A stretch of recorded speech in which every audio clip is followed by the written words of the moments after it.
Data presentation for FDA submission. 7th semester B.Pharm Industrial Pharmacy Unit 3-ലുള്ള last ടോപ്പിക്കാണ് data presentation for FDA submission എന്ന് പറയുന്ന ഈ ഒരു ടോപ്പിക്ക്. So this is the learning objective. After the session, you will able to understand, describe and write about the data presentation for the FDA submission is legal requirement and its components and the method of presentation of data. ഇത്രയും കാര്യങ്ങളാണ് ഇതിൽ നമ്മൾ discuss ചെയ്യുക. So this is the importance for your examination point of view. It is an frequently asked question as an 2 mark as well as 5 mark question. ഫെബ്രുവരി 2024-ലും 2023-ലും ചോദിച്ചിട്ടുള്ള question ആണ് data presentation for FDA submission എന്ന് പറയുന്നത്. Okay. So as an introduction, as we all know, FDA is an regulatory authority of US, United States of America. Regulatory authority ആണ്. So they are responsible for reviewing and approving the pharmaceutical product for their market authorization in the United States. So as the research of drug development increases, the data driven or this tedious process also will increase. ഒരു approval process നടക്കുക എന്ന് പറയുന്ന സമയത്ത് research നടക്കുന്നതിനനുസരിച്ച് അത്രയും പ്രൊഡക്റ്റിന്റെ ഡാറ്റാസുകളാണ് FDA-ക്ക് submit ചെയ്യേണ്ടത്. അവർക്ക് അത് അത്രയും കാര്യങ്ങൾ റിവ്യൂ ചെയ്ത് അപ്രൂവ് ചെയ്യേണ്ടതുണ്ട്. അതുകൊണ്ട് തന്നെ FDA എപ്പോഴും സപ്പോർട്ട് ചെയ്യുന്നത് അത് ഡാറ്റ എപ്പോഴും സ്റ്റാൻഡർഡൈസ്ഡ് ഇലക്ട്രോണിക് ഫോർമാറ്റിലാണ്. ഇതിനാണ് നമ്മൾ കോമൺ ടെക്നിക്കൽ ഡോക്യുമെന്റ് അല്ലെങ്കിൽ CTD എന്ന് പറയുന്ന സാധനമായിട്ടാണ് നമ്മളിപ്പോൾ സബ്മിറ്റ് ചെയ്യുന്നത്. അപ്പോൾ ഈ ഒരു പ്രോസസ്സിനെ സ്ട്രീംലൈൻ ചെയ്യാൻ വേണ്ടിയിട്ട്, അതിന്റെ ട്രാൻസ്പാരൻസി കൂട്ടാൻ വേണ്ടിയിട്ട്, അതിന്റെ റീപ്രൊഡ്യൂസിബിലിറ്റി കൂട്ടാൻ വേണ്ടിയിട്ട്, ഒരാൾ കൊടുക്കുന്ന ഡാറ്റ വേറൊരാൾ ചെയ്യുന്ന സമയത്തും അതുപോലെ തന്നെ റിസൾട്ട് കിട്ടുന്നുണ്ട് എന്ന് നോക്കാൻ വേണ്ടിയിട്ടും കൂടിയാണ് നമ്മൾ ഈ ഒരു സംഗതി നടത്തുന്നത്. ഓക്കെ, സോ ഇതാണ് ഇതിന്റെ ഒരു ഇമ്പോർട്ടന്റ് ഒരു ഇൻട്രൊഡക്ഷൻ എന്ന് പറയാനുള്ളത്. ഇനി എന്താണ് ഇതിന്റെ റെഗുലേറ്ററി റിക്വയർമെന്റ്സ് എന്നുള്ളതാണ്. ഏതൊക്കെ റെഗുലേറ്ററി റിക്വയർമെന്റ്സുകളാണ് FDA സബ്മിഷനെ ഗവേൺ ചെയ്യുന്നതെന്ന് ചോദിച്ചു കഴിഞ്ഞാൽ കുറച്ച് പോയിന്റ്സുകൾ നിർബന്ധമായിട്ടും നോട്ട് ചെയ്യുക. നമ്മൾ മുന്നേയും പല സ്ഥലങ്ങളിലും പറഞ്ഞിട്ടുള്ള ഗൈഡ് ലൈൻസുകൾ തന്നെയാണ്. 21 code of federal regulation part 11. അതാണ് ഡാറ്റ പ്രസന്റേഷന്റെ ഡോക്യുമെന്റേഷനെ റെഗുലേറ്റ് ചെയ്യുന്ന ലീഗൽ റിക്വയർമെന്റ് എന്ന് പറയുന്നത്. 21 code of federal regulation part 1 എന്നുള്ളത്. അതാണ് ഇലക്ട്രോണിക് റെക്കോർഡും ഇലക്ട്രോണിക് സിഗ്നേച്ചറുമായിട്ട് ബന്ധപ്പെട്ട കാര്യങ്ങളെ ഗൈഡ് ചെയ്യുന്ന ഗൈഡ് ലൈൻസ് എന്ന് പറയുന്നത്. then FDA data standard catalogues. അപ്പൊ FDA ഓരോ ഡ്രഗിന്റെയും അല്ലെങ്കിൽ ഓരോ കാറ്റഗറി ഓഫ് ഡ്രഗിന്റെയും സ്റ്റാൻഡേർഡ്സുകൾ അവർ പ്രൊവൈഡ് ചെയ്തിട്ടുണ്ട്. അതിന്റെ ഓരോ സ്റ്റാൻഡേർഡ്സുകളും അതിന്റെ ബയോ അവൈലബിലിറ്റി, അതിന്റെ ഹാർഡ്നെസ്, ടാബ്ലറ്റ് ആണെങ്കിൽ അതിന്റെ റെലവെന്റ് ആയിട്ടുള്ള ഒരു സ്റ്റാൻഡേർഡ് കാര്യങ്ങൾ, സെറ്റ് ഓഫ് സ്റ്റാൻഡേർഡ്സും ഫോർമാറ്റ്സുകളൊക്കെ തന്നിട്ടുണ്ട്. അപ്പൊ അത് അതുപോലെ തന്നെ ഫോളോ ചെയ്യുന്നുണ്ടെന്ന് ഉറപ്പുവരുത്തുക എന്നുള്ളത്. ദെൻ CTD, അതായത് electronic common technical document. Detail ആയിട്ട് എന്താണ് ഈ CTD എന്ന് നിങ്ങൾക്ക് യൂണിറ്റ് 4 പഠിക്കാനുണ്ട്, ആ സമയത്ത് പഠിക്കാം.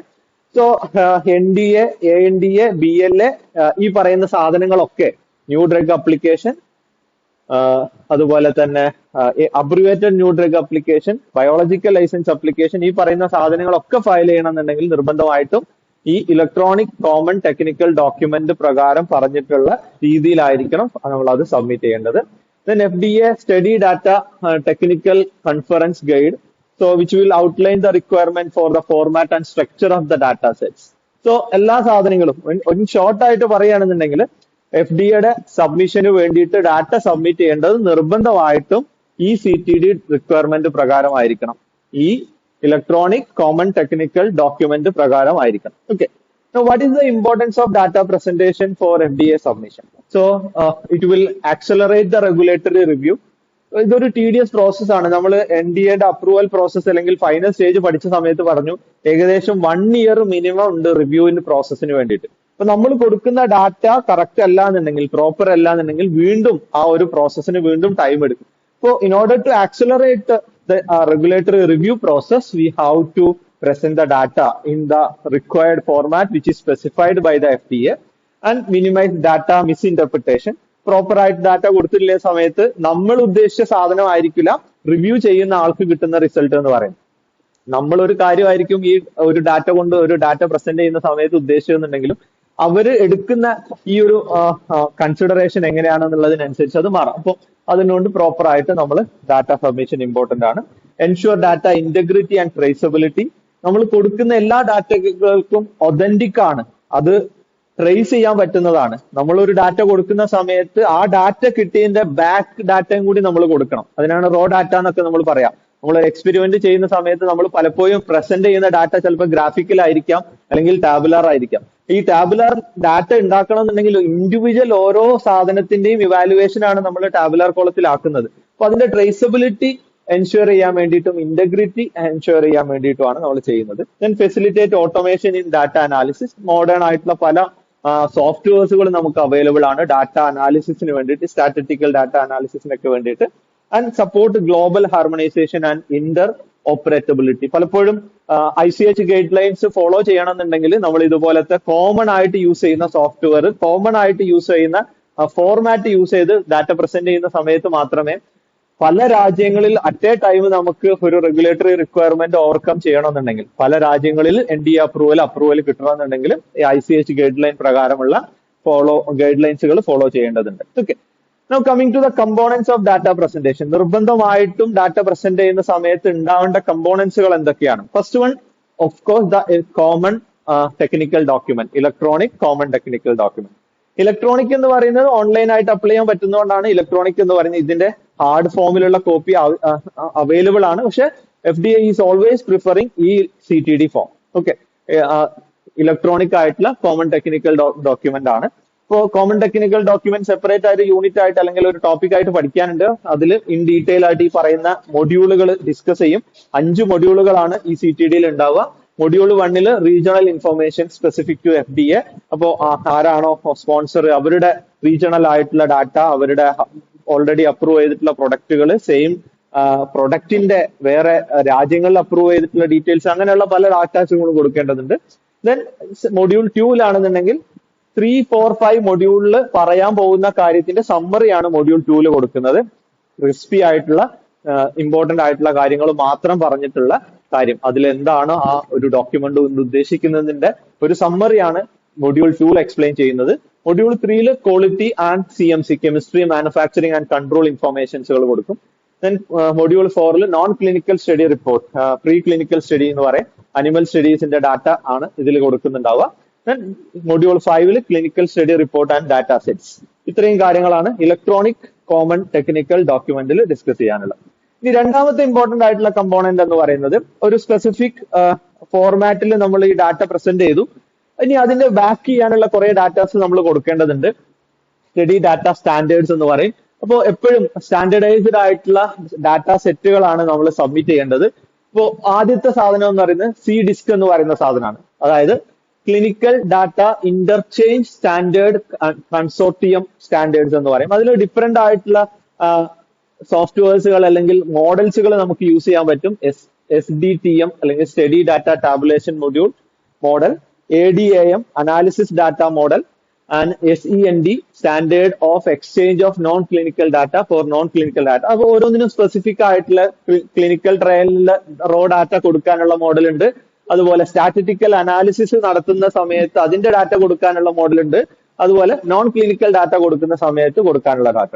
ഇനി റോ ഡാറ്റ എന്ന് പറയുന്ന സാധനം, നമുക്ക് ഓരോ ഇൻഡിവിജ്വലിനെയും നമ്മൾ ക്ലിനിക്കൽ ട്രയലിൽ മോണിറ്റർ ചെയ്യുന്ന സമയത്ത് നമുക്ക് കിട്ടുന്ന ഡാറ്റ, അതാണ് റോ ഡാറ്റ എന്ന് പറയുന്നത്. അപ്പൊ അയാളുടെ വെയിറ്റ്, ഏജ്, സെക്സ്, അതുപോലെ എത്ര ടൈം ഇന്റർവെല്ലാണ് കൊടുത്തത്, ഇതുപോലെയുള്ള ഇൻഡിവിജ്വൽ ഡാറ്റ ആണ് റോ ഡാറ്റ എന്ന് പറയുന്നത്. അത് നമ്മൾ define.xml എന്ന് പറയുന്നിട്ടുള്ള ഒരു ഫോർമാറ്റിലാണ് നമ്മൾ കൊടുക്കേണ്ടത്. എന്തിനാന്ന് വെച്ച് കഴിഞ്ഞാൽ ഈസി ആയിട്ട് ഐഡന്റിഫൈ ചെയ്യാൻ വേണ്ടിയിട്ടാണ്. ഇൻഡിവിജ്വൽ പേഷ്യന്റ് അല്ലെങ്കിൽ ഇൻഡിവിജ്വൽ ക്ലയന്റിന്റെ മുകളിൽ നടത്തിയിട്ടുള്ള സ്റ്റഡിനെ ഈസി ആയിട്ട് ഐഡന്റിഫൈ ചെയ്യാൻ വേണ്ടിയിട്ട് define.xml, അതാണ് മെറ്റാഡാറ്റ ഫോർ ഡാറ്റാബേസ് സെറ്റിൽ വേണ്ടി കൊടുക്കുന്ന സാധനങ്ങൾ. ഇപ്പൊ ഈ CDISC എന്ന് പറയുന്ന രീതിയിലാണ് നമ്മൾ ടോട്ടൽ ആയിട്ടുള്ള സ്റ്റഡി ഡാറ്റ സ്റ്റാൻഡേർഡ്സ് നമ്മൾ സെറ്റ് ചെയ്ത് കൊടുക്കുന്നത്. ഓക്കെ, ഇനി അടുത്ത കമ്പോണന്റ് എന്ന് പറയുന്നത് സ്റ്റാറ്റിസ്റ്റിക്കൽ ആൻഡ് ക്ലിനിക്കൽ ഡാറ്റ. അപ്പൊ അതിന്റെ ക്ലിനിക്കൽ സ്റ്റഡി റിപ്പോർട്ട് ആയിട്ട് നമ്മൾ സെപ്പറേറ്റ് ആയിട്ട് കൊടുക്കേണ്ടതുണ്ട്. സബ്ജക്ട് ഡിസ്പോസിഷൻ എന്ന് പറഞ്ഞു കഴിഞ്ഞാൽ ഒരു ക്ലിനിക്കൽ ട്രയലിന് വേണ്ടിയിട്ട് ഒരു പേഷ്യന്റിന്റെ കംപ്ലീറ്റ് ആയിട്ടുള്ള മൂവ്മെന്റ് എങ്ങനെയാ വന്നത്, അയാൾ എങ്ങനെയാണ് ഇൻക്ലൂഡ് ചെയ്തത്, അയാൾക്ക് എങ്ങനെയാണ് നമ്മൾ ക്വാറന്റൈൻ ചെയ്തത്, അയാൾ എന്തൊക്കെ സാധനങ്ങളാണ് മോണിറ്റർ ചെയ്തത്, അയാൾ എന്തൊക്കെ ഡ്രഗ്സുകളാണ് നമ്മൾ അഡ്മിനിസ്റ്റർ ചെയ്തത്, ഏത് മോഡലിലാണ് അഡ്മിനിസ്റ്റർ ചെയ്തത്, എത്ര വാഷ് ഔട്ട് പീരീഡ് എത്ര ടൈമാണ് കൊടുത്തിട്ടുള്ളത്, ഇങ്ങനെ ഇൻ കേസ് അയാളെ ഏതെങ്കിലും കാരണം കൊണ്ട് അയാളെ ഈ ഒരു ക്ലിനിക്കൽ ട്രയലിൽ നിന്ന് റിമൂവ് ചെയ്യേണ്ടി വന്നിട്ടുണ്ടെങ്കിൽ അതിനുള്ള റീസൺ എന്താണ്, അങ്ങനെ റിമൂവ് ചെയ്ത സമയത്ത് അതിന് പകരം എന്ത് കാര്യങ്ങളാണ് ചെയ്തത്, ഇങ്ങനെയുള്ള complete data, subject disposition data. Then protocol deviation. നമ്മൾ ഓൾറെഡി പറഞ്ഞു ക്ലിനിക്കൽ ട്രയൽ എന്ന് പറയുന്ന സാധനം ഓൾറെഡി പ്രീ അപ്രൂവ്ഡ് ആയിട്ടുള്ള ഒരു പ്രോസസ് വഴി നടത്തുന്ന സാധനമാണ്. ഓക്കെ, ക്ലിനിക്കൽ ട്രയൽ സ്റ്റാർട്ട് ചെയ്യണമെന്നുണ്ടെങ്കിൽ ആദ്യം നമ്മൾ ന്യൂ ഡ്രഗ് ആപ്ലിക്കേഷൻ കൊടുക്കണം. ന്യൂ ഡ്രഗ് ആപ്ലിക്കേഷൻ കൊടുക്കുന്ന സമയത്ത് നമുക്ക് ക്ലിനിക്കൽ ട്രയൽ പ്രോട്ടോകോൾ കൊടുക്കണം. ഈ ക്ലിനിക്കൽ ട്രയൽ പ്രോട്ടോകോൾ പ്രകാരം പറഞ്ഞിട്ടുള്ള മെത്തേഡിൽ നിന്ന് ഡീവിയേറ്റ് ചെയ്തിട്ട് ഏതെങ്കിലും കാരണം കൊണ്ട് ഈ ഒരു സ്റ്റഡി നടത്തേണ്ടി വരികയാണെന്നുണ്ടെങ്കിൽ അതിനുള്ള റീസൺ എന്താണ്, അത് എന്തൊക്കെ കാര്യങ്ങളാണ് ഡീവിയേഷൻ വന്നത് എന്നുള്ള കാര്യങ്ങൾ. ദെൻ ഡെമോഗ്രാഫിക് ഡാറ്റ, അതിന്റെ ലൊക്കേഷൻ, ഏജ്, കാര്യങ്ങൾ, ആരോ പേഷ്യൻസിന്റെ, അങ്ങനെയുള്ള ഡാറ്റാസുകൾ ഇൻക്ലൂഡ് ചെയ്യണം. ദെൻ അഡ്വേഴ്സ് ഇവന്റ് എങ്ങനെയാണ് ഐഡന്റിഫൈ ചെയ്തത്, എങ്ങനെയാണ് ഡിഫൈൻ ചെയ്തത്, എങ്ങനെയാണ് മോണിറ്റർ ചെയ്തത്, എങ്ങനെയാണ് ഐഡന്റിഫൈ ചെയ്തത്, അഡ്വേഴ്സ് ഇവന്റിനെ എങ്ങനെയാണ് അതിന്റെ ബാക്കി ആഫ്റ്റർ എഫക്ട്സുകൾ എങ്ങനെയാണ് കാര്യങ്ങൾ ചെയ്തത് എന്നുള്ള കാര്യങ്ങൾ കൊടുക്കണം. Then efficiency end point. നമ്മളൊരു സ്റ്റഡി നടത്തുന്ന സമയത്ത് നമ്മൾ ക്ലിനിക്കൽ ട്രയൽ സ്റ്റോപ്പ് ചെയ്യാൻ വേണ്ടിയിട്ട് നമ്മളൊരു ഡിഫൈൻ ചെയ്തിട്ടുണ്ടാവും എൻഡ് പോയിന്റ് എപ്പോഴാണ്. ചിലപ്പോൾ ഇത്ര പീരിയഡ് ആയിരിക്കും, അല്ലെങ്കിൽ ഇത്ര എഫിക്കസി കിട്ടുന്ന സമയത്തായിരിക്കും. അപ്പോൾ എത്ര സമയം കൊണ്ടാണ്, അല്ലെങ്കിൽ ആ ഒരു എൻഡ് പോയിന്റ് നമ്മൾ measure ചെയ്തിട്ടുണ്ടായിരിക്കണം. And integrated summary of safety and integrated summary of efficacy are often required as an statistical and clinical data. Okay, so these are the different components. Now coming to the metadata അല്ലെങ്കിൽ raw data. അപ്പോൾ raw data കൊടുക്കാൻ വേണ്ടിയിട്ട് കുറേയധികം ഫോർമാറ്റുകൾ നമ്മൾ പറഞ്ഞു. ആദ്യത്തെ format already പറഞ്ഞു, ഡിഫൈൻ ഡോട്ട് XML എന്ന് പറഞ്ഞ രീതിയിലാണ്, which will describe the structure and content of data sets.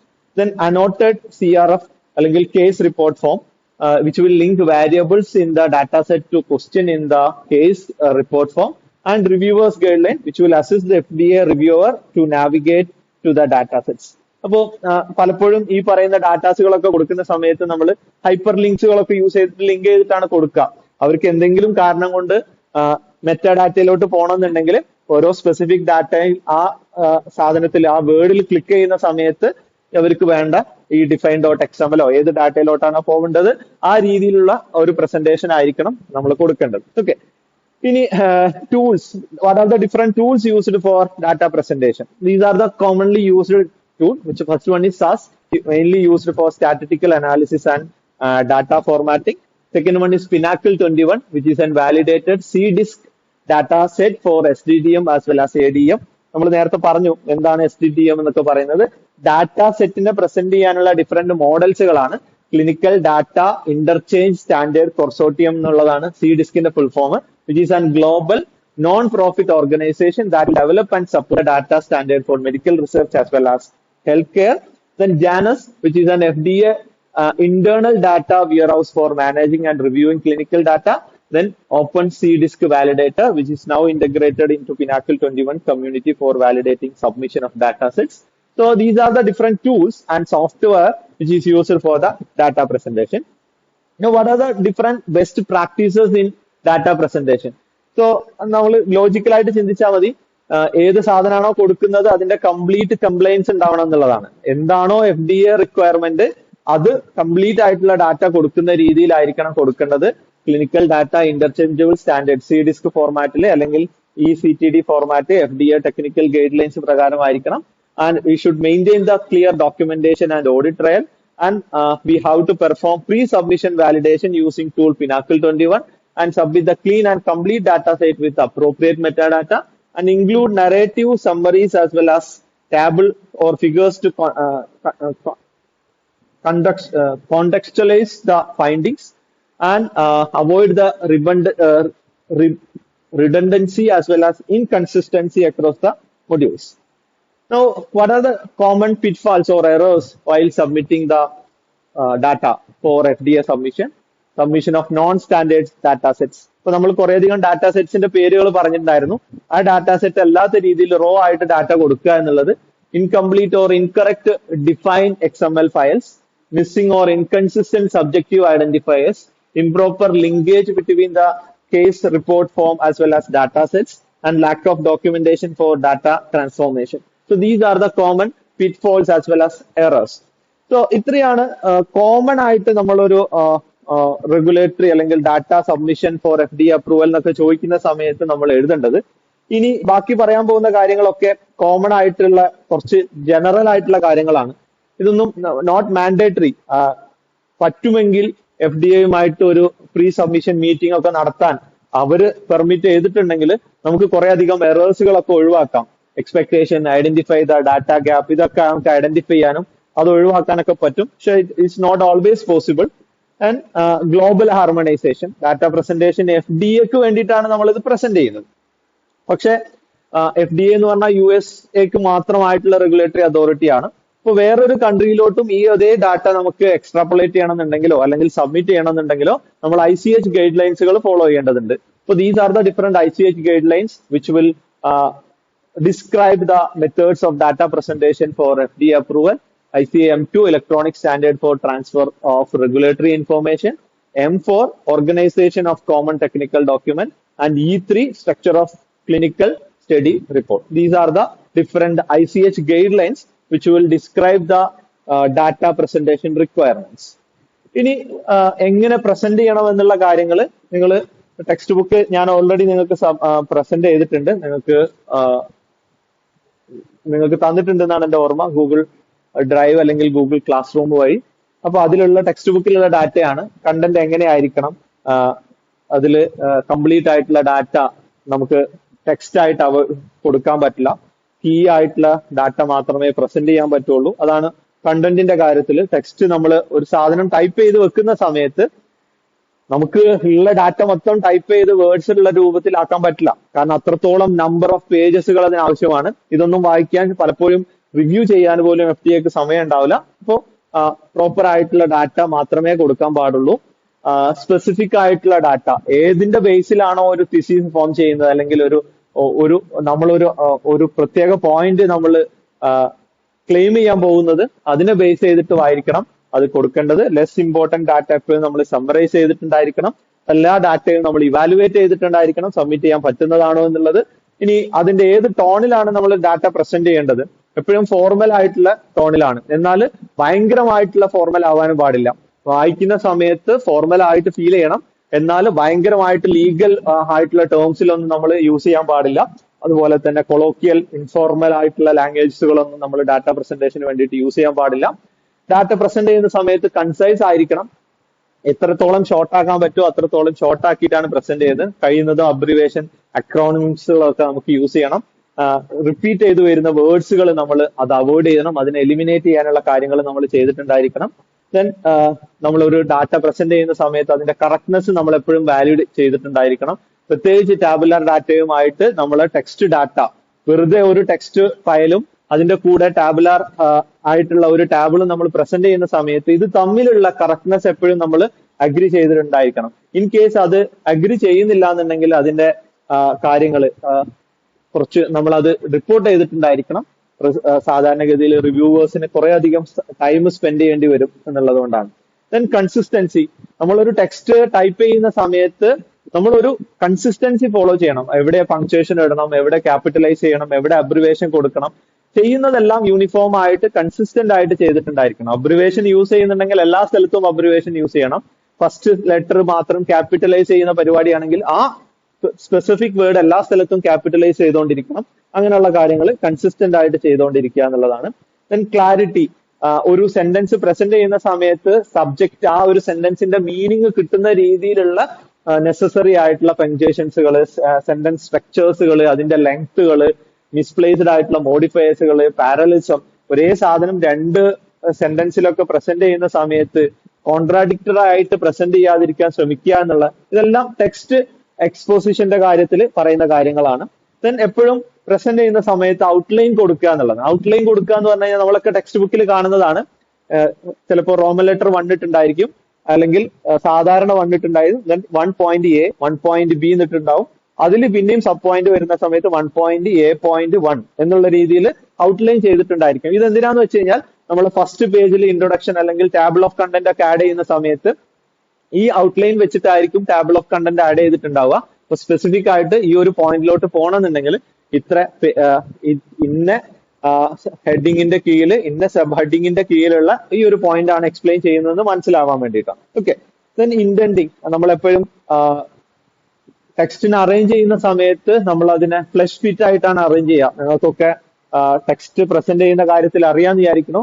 നമ്മൾ ജസ്റ്റിഫൈ ചെയ്യും ടേബിളിനെ, അല്ലെങ്കിൽ നമ്മളെ കണ്ടന്റിനെ ജസ്റ്റിഫൈ ചെയ്യും. രണ്ട് എൻഡിലോട്ടും മീറ്റ് ചെയ്യുന്ന രീതിയിലായിരിക്കും അതിനെ ജസ്റ്റിഫൈ ചെയ്തിട്ടുണ്ടാവുക.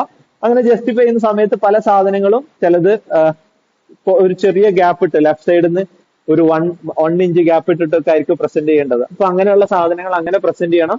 വെറുതെ ആവശ്യമില്ലാത്ത ഈ പറയുന്ന ജസ്റ്റിഫിക്കേഷൻ അവോയ്ഡ് ചെയ്യണം. ഇതൊക്കെയാണ് നമ്മൾ ചെയ്യേണ്ടത്. ഇനി ഒരു ഡാറ്റ പ്രസന്റ് ചെയ്യുന്ന സമയത്ത് എപ്പോഴും ഗ്ലോബൽ ടു സ്പെസിഫിക് എന്നുള്ള രീതിയിലാണ് പ്രസന്റ് ചെയ്യേണ്ടത്. അതായത് നമ്മൾ ആദ്യം ഒരു ജനറൽ ആയിട്ടുള്ള ഒരു കാര്യം പറയും. ആ ജനറൽ ആയിട്ടുള്ള കാര്യത്തിൽ നിന്ന് ഒരു സ്പെസിഫിക് ആയിട്ടുള്ള ഈ ഒരു ഡ്രഗിന്റെ സ്പെസിഫിക് ആയിട്ടുള്ള ഒരു കാര്യത്തിലോട്ട് വരുന്ന രീതിയിലായിരിക്കണം ഡാറ്റ പ്രസന്റേഷൻ കംപ്ലീറ്റ് ആയിട്ട് നമ്മൾ ചെയ്യേണ്ടത്. Okay, so these are the sum of the text exposition. ഇനി ടാബുലർ പ്രസന്റേഷന് വരുന്ന സമയത്ത് പലപ്പോഴും ഡാറ്റ ഈ പറയുന്ന ഡാറ്റ ടെക്സ്റ്റ് ആയിട്ട് നമുക്ക് എഴുതാൻ പറ്റാത്ത സമയത്താണ് നമ്മൾ അതിനെ സമ്മറൈസ് ചെയ്യാൻ വേണ്ടിയിട്ടാണ് ടാബിൾ ആക്കുന്നത്. പല ഡാറ്റാസുകളും ഒരുമിച്ച് ടാബിൾ ആക്കുന്നത് ഇപ്പോഴാണ്. അപ്പോ അതിന് എത്രത്തോളം സിംപ്ലിഫൈ ചെയ്യാൻ പറ്റുന്നോ അത്രത്തോളം സിംപ്ലിഫൈ ചെയ്യാൻ പറ്റുന്ന രീതിയിലായിരിക്കണം ഈ പറയുന്ന ടാബുലാർ പ്രസന്റേഷൻ ഉണ്ടാക്കേണ്ടത്. അത് പ്രസന്റ് ചെയ്യുന്ന സമയത്ത് അതിന് നിർബന്ധമായിട്ട് ഒരു ടൈറ്റിൽ കൊടുക്കണം.